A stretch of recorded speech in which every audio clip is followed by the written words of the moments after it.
आपका धर्म खतरे में है, आपका मजहब, आपकी जात, आपकी ऊंच नीच बिरादरी सब कुछ खतरे में है। अगर आप अब नहीं समझे तो आपका विनाश हो जाएगा।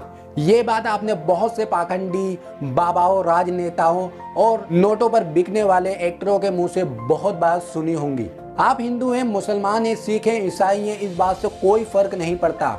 फर्क पड़ता है तो सिर्फ इस बात से कि आपका धर्म खतरे में है। आज मैं आपको जो बात कहने वाला हूँ, ये बात आपके लिए सुनना, समझना और इस बात पर अमल करना बहुत ज़रूरी है। अगर आपने ऐसा नहीं किया तो आने वाला वक्त आपके लिए कितना बुरा हो सकता है, इसका अंदाजा भी आप नहीं लगा सकते। किसी भी मुल्क की तरक्की के लिए उस मुल्क के आवाम में एकता, भाईचारा और हमदर्दी का होना बहुत लाजमी है। जिस देश को तबाह करना है, उस देश की आवाम को एक दूसरे से लड़ा दो, वो पूरा देश तबाह बर्बाद हो जाएगा। नेपोलियन ने एक बार कहा था कि अगर तुम्हें किसी कौम पर हुकूमत करनी है तो उनके बीच में फूट डाल दो, वो कौम पूरी तरह से आपके गुलाम बन जाएगी। आज हमारे देश में जो बेरोजगारी, भूखमरी, काला बाजारी और महंगाई बढ़ती जा रही है, ये खत्म होने वाली नहीं है अगर आपने ये बात नहीं सोची तो।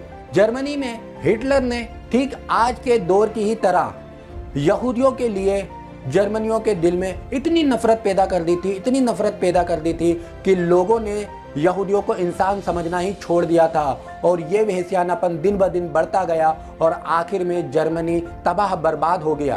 किसी भी देश की तरक्की के लिए उस देश की आवाम का एकजुट होना, एक साथ मिलकर एक साथ तरक्की करना बहुत ज़रूरी है। बचपन में आपने एक कहानी ज़रूर सुनी होगी कि एक किसान था, उसके 5 लड़के थे, पांचों आपस में लड़ाई किया करते थे। वो किसान हमेशा ये फिक्र में लगा रहता था कि किस तरह से मैं इन सभी को एक कर दूं, और अगर ऐसा नहीं हुआ तो लोग इनके बीच में फूट डाल देंगे और मेरी तमाम दौलत छीन लेंगे। एक दिन उसे एक तरकीब सूझी। उसने अपने तमाम बच्चों को अपने पास बुलाया और एक एक लकड़ी देते हुए कहा कि इसे तोड़कर बताओ। सभी बच्चों ने आसानी के साथ लकड़ी तो तोड़ दी।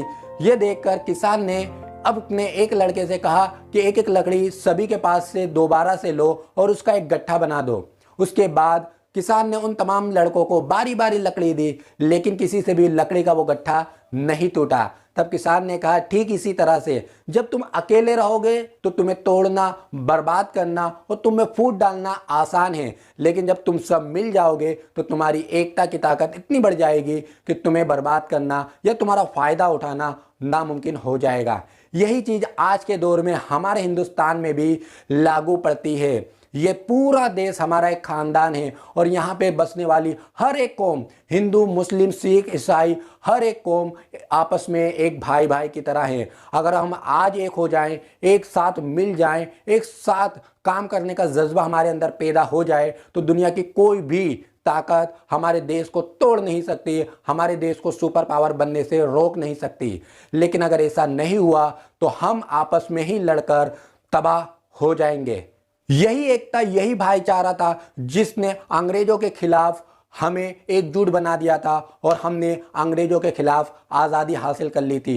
यही भाईचारे ने हमें बैलगाड़ी से आज साइंस और टेक्नोलॉजी के युग तक पहुंचा दिया है। अगर आप चाहते हैं कि आने वाला वक्त भी आपके लिए बेहतर हो तो अपने धर्म को तो जरूर पालिए, लेकिन साथ साथ अपने देश का भी ख्याल रखिए। हमें एक साथ मिलकर हमारे देश को आगे बढ़ाना है, हमें एक साथ रहकर अपने देश की तरक्की में योगदान देना है और ये तभी मुमकिन होगा जब हम तमाम हिंदुस्तानियों के दिल में एक दूसरे के लिए प्यार, मोहब्बत का जज्बा पैदा होगा।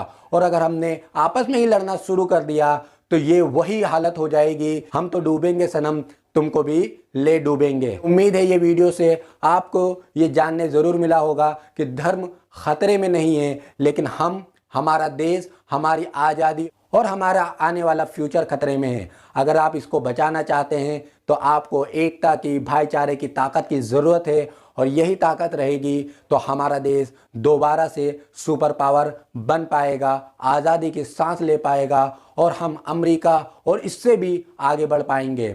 जय हिंद, जय भारत।